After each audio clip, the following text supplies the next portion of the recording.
నిద్రపోయే ముందు 11 మాటలు శివనామం చెప్పి పడుకోమని చెప్తారు.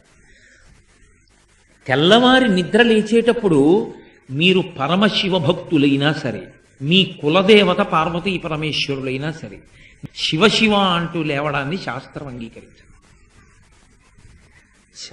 శాస్త్రమే. శివుడు కేశవుడు రెండని నేను అంటలేదు, కానీ దేని స్థితి దాందే అంతే. నిద్ర లేచినప్పుడు మొట్టమొదట నోటి వెంట పైకి రావలసినటువంటి మాట ఏదో శాస్త్రమే నిర్ణయం చేసింది.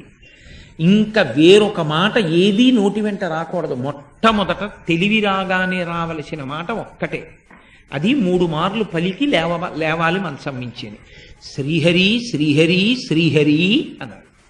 3 మాటలు శ్రీహరి అన్న నామం చెప్పి మాత్రమే లేవవలసి ఉంటుంది. అంటే జాగృతి ప్రారంభమైంది. నిద్ర లేచాడంటే రక్షణ చెయ్యవలసినటువంటి వాడు శ్రీ మహావిష్ణువే.